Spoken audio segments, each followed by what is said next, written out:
नमस्कार, मैं हूं पंकज सिंह जाडेजा। हमारा उद्देश्य है राष्ट्र से स्नेह, राष्ट्र का सम्मान। अब देखते हैं आज की दिन भर की टॉप हेडलाइन। जयपुर में छठी क्लास स्टूडेंट चोर से लड़ा, बदमाश सीने और सिर पर सरिये से वार करता रहा, बच्चे ने नहीं छोड़ा पैर।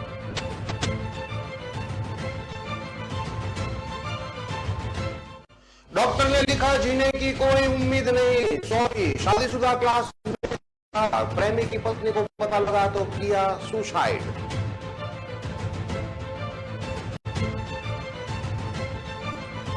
दरिंदों से बचने के लिए चलती बाइक से कूदी लड़की, चेहरे होठ पर 10 से ज्यादा टांके आए, 3 दिन तक करते रहे गैंगरेप।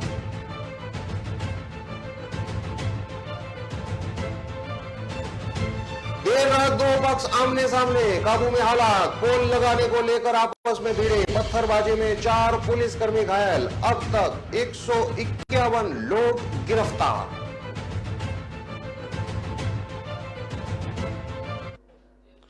अब देखते हैं खबरें विस्तार से। जयपुर में छठी क्लास का बच्चा घर में घुसे चोर से भिड़ गया। पकड़ने पर चोर ने बच्चे पर जानलेवा हमला कर दिया, डंडे सरिये से ताबड़तोड़ वार कर बच्चे को घायल कर दिया। चीखने चिल्लाने की आवाज सुनकर आसपास के पड़ोसी आने पर बदमाश तेजी से भाग निकला।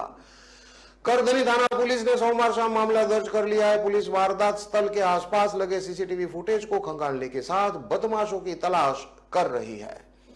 पुलिस ने बताया कि हरिनगर गोकुलपुरा निवासी सत्येंद्र शर्मा ज्योतिष है। वह पत्नी स्वाति और बेटे देवांश और दिव्य के साथ यहां रहते हैं। स्वाति प्राइवेट स्कूल में टीचर है। बेटा देवांश छठी क्लास और दिव्य फर्स्ट क्लास में पढ़ता है। 22 सितंबर को स्वाति का बीएड का एग्जाम था। आमेर स्थित महाराज कॉलेज में स्वाति को एग्जाम देने सत्येंद्र गए थे। इस दौरान घर में दोनों बेटे ही मौजूद थे। दोपहर करीब 3:15 बजे छोटा बेटा दिव्य अंदर के कमरे में सो रहा था। बड़ा बेटा देवांश घर के पोर्च के कोने में बैठकर खेल रहा था। एक बदमाश धीमे से मैग्नेट खोलकर अंदर आ गया। बाहर पोर्च के बैठे देवांश ने उसे देख लिया। पीछे से जोर जोर से आवाज लगाने लगा। आवाज लगाते देख बदमाश देवांश की ओर दौड़ा। देवांश का गला पकड़कर लोहे के सरिये से सीने पर ताबड़तोड़ वार किए। जमीन पर गिरने पर देवांश ने बदमाश का पैर पकड़ लिया। बदमाश ने डंडा निकालकर देवांश के पैर और सिर पर वार किया। गला पकड़कर देवांश को उठाकर घर से बाहर फेंक दिया। चोट लगने पर देखने चिल्लाने लगा। आवाज सुनकर पड़ोस निकल आए। पड़ोसियों को आते देख बदमाश मिला। पड़ोसियों ने देवांश को संभाला। पूछने पर उसने बताया कि घर में एक चोर घुसा था, उसके साथ मारपीट कर भाग गया। पड़ोसियों ने आसपास की गलियों में जाकर देखा लेकिन बदमाश नहीं मिला। पड़ोसियों ने कॉल कर सत्येंद्र को वारदात के बारे में बताया। सत्येंद्र ने अपने भाई अशोक और पुलिस कंट्रोल रूम को सूचना दी। पुलिस सूचना मिलते ही मौके पर पहुंच गई। भाई अशोक को तुरंत बच्चे को हॉस्पिटल दिखाने और बाद में रिपोर्ट दर्ज कराने के लिए कह दिया गया। भाई अशोक घायल देवांश के पास स्थित प्राइवेट हॉस्पिटल ले गया, जहां प्राथमिक उपचार के बाद उसे छुट्टी दे दी गई। पुलिस में शिकायत देने पर सोमवार शाम एफआईआर दर्ज की गई है। वारदात स्थल के आसपास लगे फुटेज को खंगालने पर बदमाश वहां से भागते नजर आया। एसएचओ बनवारी लाल मीणा का कहना है कि पुलिस को बच्चे ने बताया था कि चाकू से हमला किया है। उसके सीने और हाथ पर कई निशान मिले हैं, लेकिन वह चाकू के नहीं है। मामले को संदिग्ध मानते हुए शिकायत में रखा गया है। पीड़ित की शिकायत पर एफआईआर दर्ज की ली गई है। मामले की जांच की जा रही है।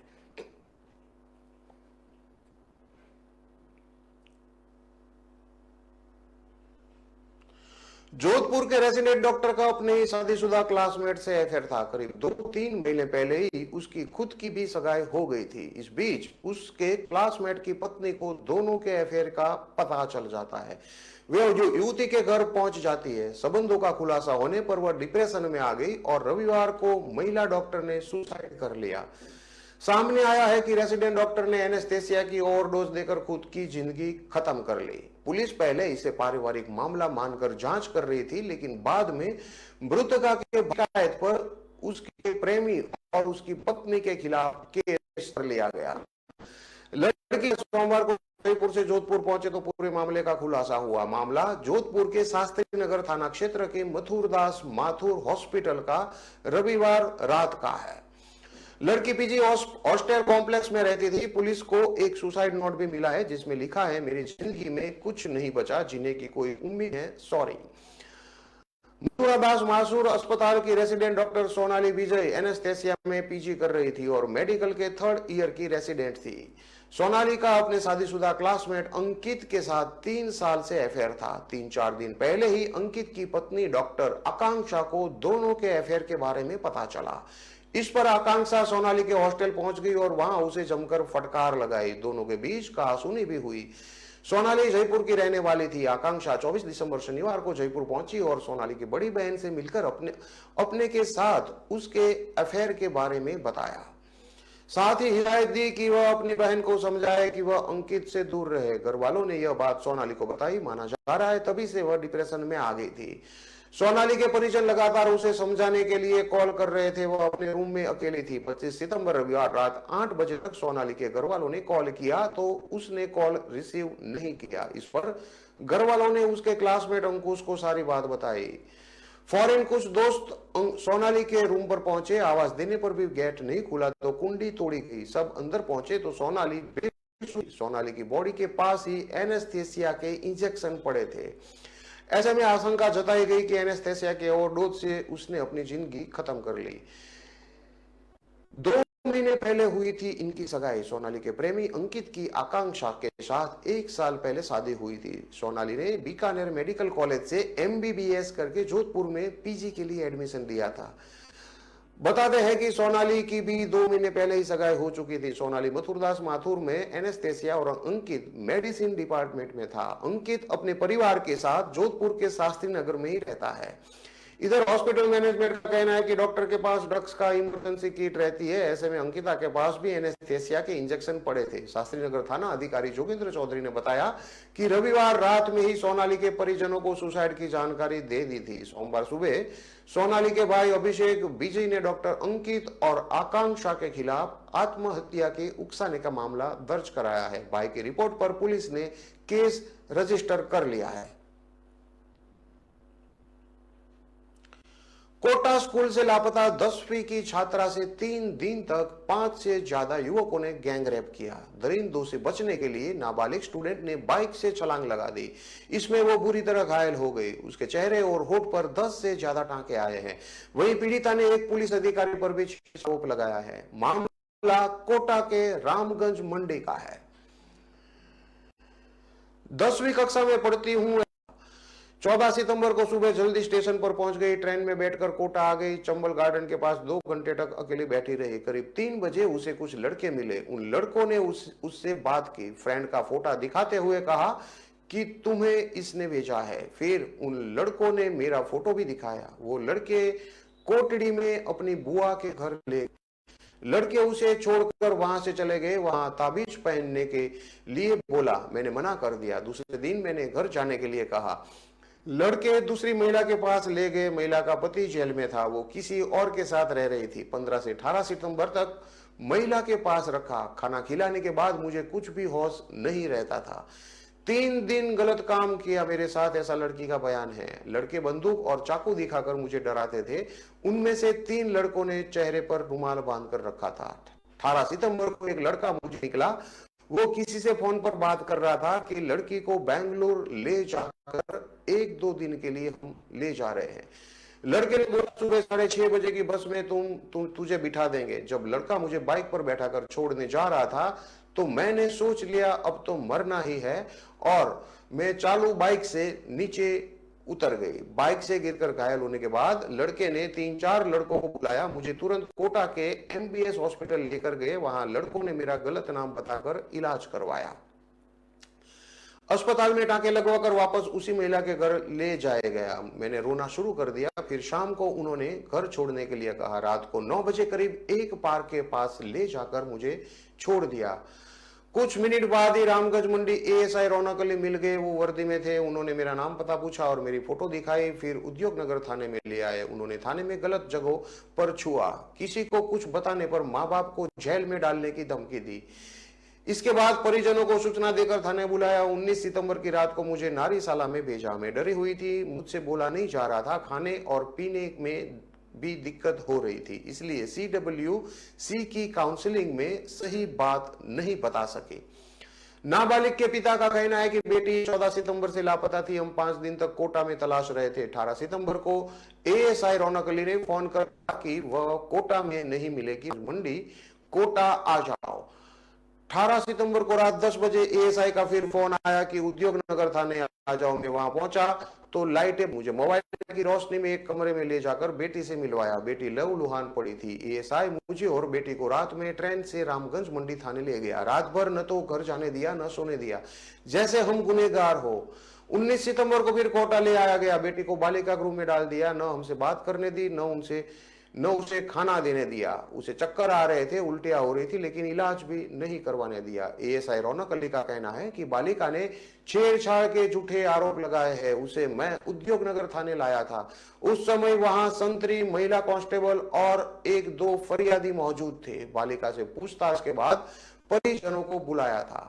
रौनक अली ने बताया कि बालिका के रेलवे स्टेशन पर घूमने की जानकारी मिली थी। CI रामगंज मंडी की सूचना पर 18 सितंबर को कोटा तलाशी के लिए आया था। बालिका के परिवार के सदस्य भी साथ थे। हमने 2 टीम बनाई। एक टीम में बालिका के पिता और मैं मौजूद था। दूसरी टीम में परिवार के अन्य सदस्य थे। एक टीम भीमगंज मंडी थाना क्षेत्र में गई, दूसरी टीम रेलवे कॉलोनी थाना क्षेत्र में गई। शाम के 7 बज चुके थे। परिवार वाले घर चले गए थे।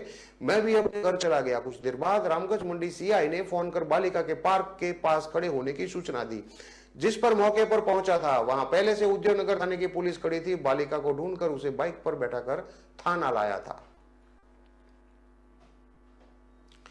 मेड़ता शहर में सोमवार रात को एक गली में डेकोरेशन के लिए बिजली का खंभा गाड़ने को लेकर भारी विवाद हो गया। देखते ही देखते विवाद इतना बढ़ गया कि 2 समूह आपस में भिड़ गए। जमकर मारपीट और पत्थरबाजी हुई, जिसे कंट्रोल करने के लिए पुलिस बुलाई गई। हालात पुलिस के बसार हो गए तो AC की मदद पड़ी। इस पत्थरबाजी पुलिसकर्मी भी घायल हुए।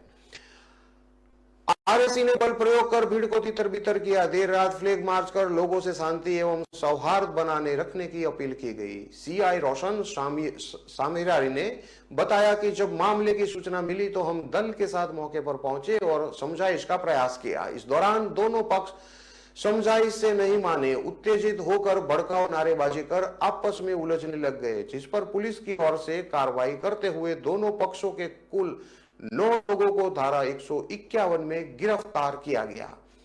इस संबंध में वो भीड़ जुटाने, राजकार्य में बाधा पहुंचाने, धार्मिक दृष्टि से भड़काऊ नारेबाजी करने, सरकारी संपत्ति में तोड़फोड़ करने के आरोप में पुलिस ने करीब 150 लोगों के खिलाफ मुकदमा दर्ज किया गया है। इस पूरे मामले की जांच में जुटी हुई है। दरअसल 26 सितंबर की रात शहर के रावदुदा मार्ग, देवरानी नाड़ी रोड स्थित सिलमगरा मस्जिद के सामने ईद उल मिलाद की पर्व को लेकर रंग बिरंगी लाइट लगाने के लिए पोल लगाए जा रहे थे। इस दौरान मस्जिद के सामने वाले घर में मुख्य गेट के पास पोल लगाए जाने पर लोगों ने विरोध किया।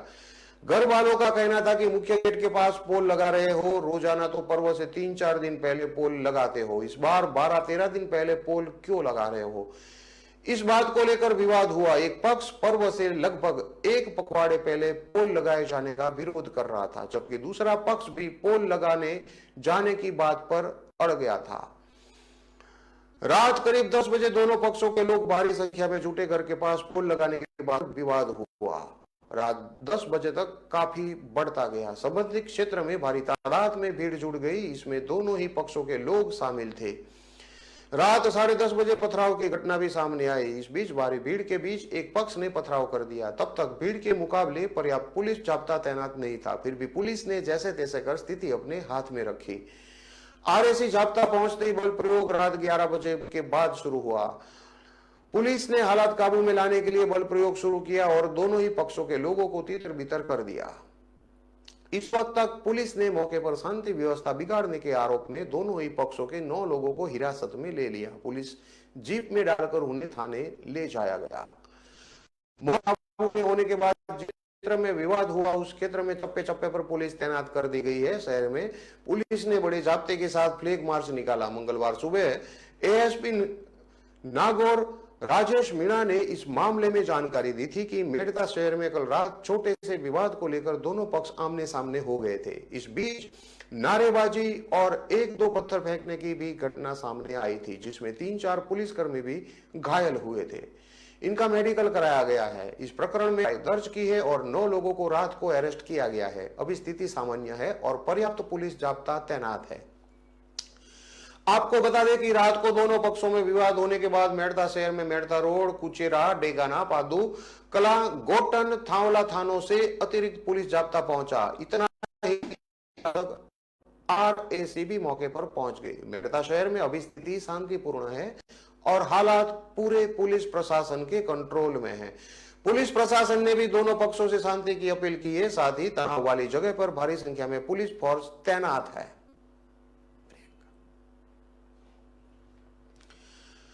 अब खबरों में लेते हैं एक छोटा सा विराम।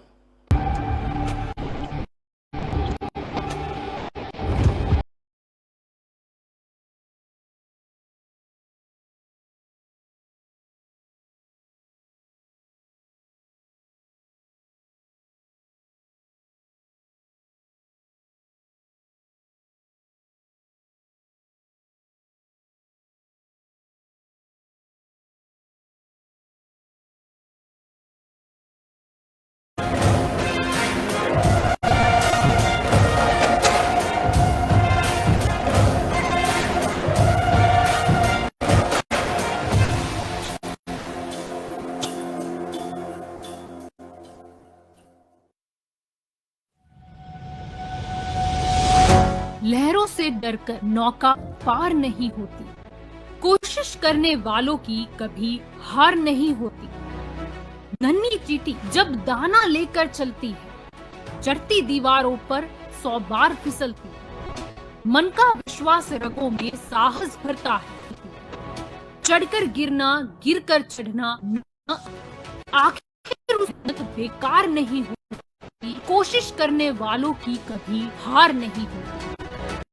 डुबकी या सिंधु में गोताखोर लगाता, जा जाकर खाली हाथ लौट कर आता। मिलते नहीं सहज ही मोती गहरे पानी में, बढ़ता दोगुना उत्साह इसी हैरानी में। मुट्ठी उसकी खाली हर बार नहीं होती, कोशिश करने वालों की कभी नहीं होती। असफलता एक चुने, इसे स्वीकार करो। क्या कमी रह गई देखो और सुधार करो। जब तक न सफल हो चैन को त्यागो तो, संघर्ष का मैदान छोड़कर मत भागो तो। कुछ किए बिना ही जय जयकार नहीं होती, कोशिश करने वालों की कभी हार नहीं होती।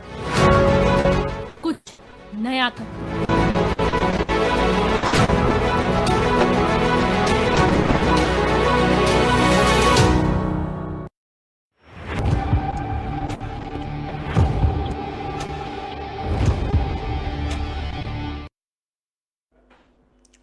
विराम के बाद एक बार फिर से आपका स्वागत है। अब देखते हैं आगे की और खबरें। नागौर जिले में श्रद्धालुओं से भरी बस की ट्रक से भिड़ंत हो गई। हादसे में 3 लोगों की मौत हो गई, जबकि करीब 20 लोग घायल हो गए। जानकारी के अनुसार श्रद्धालुओं से भरी बस थाना क्षेत्र के झुंझाला से दर्शन कर नागौर की ओर आ रही थी, जबकि ट्रक नागौर से कुचेरा की तरफ जा रहा था। अठियासन गांव के पास दोनों की भिड़ंत हो गई। हादसे के बाद मौके पर चीख पुकार मच गई। हादसे के बाद आसपास के लोग पहुंचे और पुलिस को सूचना दी। लोगों की सूचना पर पुलिस ने ग्रामीणों की मदद से घायलों को बाहर निकाला और नागौर के JLN अस्पताल पहुंचाया गया। सीओ विनोद कुमार ने देर रात करीब 12:30 बजे झुंझुला से दर्शन कर लौट रहे श्रद्धालुओं से भरी बस की अठियासन गांव के पास ट्रक से भिड़ंत हो गई। हादसे में एक बुजुर्ग मोहन राम ने मौके पर ही दम तोड़ दिया, जबकि 5 महीने की बच्ची मोनू ने अस्पताल ले जाते समय दम तोड़ दिया। हादसे में 10 से ज्यादा लोग घायल हो गए। घायलों को ग्रामीणों की मदद से बाहर निकालकर नागौर के JLN अस्पताल भेजा गया, जहां उनका प्राथमिक इलाज किया जा रहा है।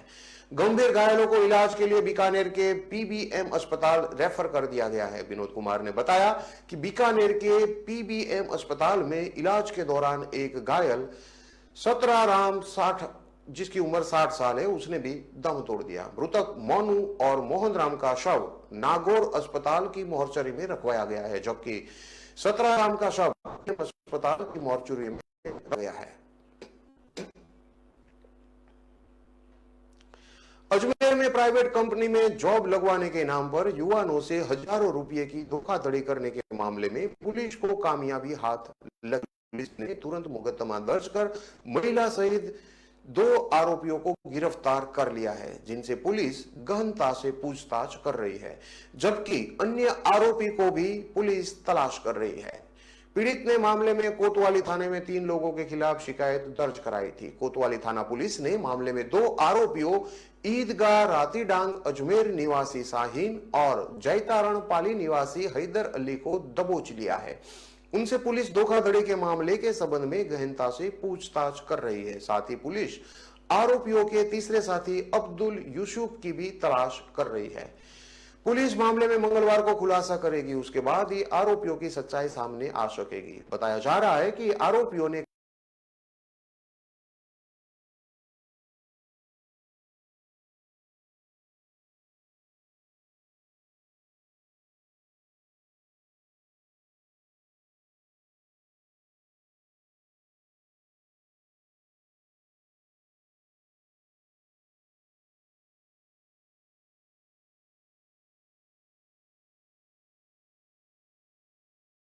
बैंक में जॉब लगवाने की बात कही। उसके लिए ऑनलाइन अपनी योग्यता संबंधित दस्तावेज भेजने को कहा गया। उसे बताया कि 1850 रुपये ड्रेस कोड चार्ज देना पड़ेगा। उसने झांसे में आकर रवि नाम के व्यक्ति के मोबाइल पर फोन पे से ऑनलाइन शुल्क जमा करा दिया। उसके 2 दिन बाद उसे बताया कि जोटवाड़ा जयपुर में 7 दिन की ट्रेनिंग रहेगी, इसलिए वह जयपुर चला गया। वहां पर जॉब एटम कंपनी का निर्देशक अब्दुल यूसुफ खान मिला। उसने 500 रुपये पुलिस वेरिफिकेशन कराने के लिए लिए थे। उसने बताया कि 15 दिन की ट्रेनिंग कालाबाग अजमेर में होगी, उसके बाद सोलर प्लांट कोटा में नौकरी लगवा देंगे। वहां से वह अजमेर आ गया। यहाँ job Atom company manager Haidar Ali के नंबर पर संपर्क किया। उसने चटपटी मैस के सामने कालाबाग बजरंगगढ़ के निकट जॉब कंपनी के ऑफिस में बुला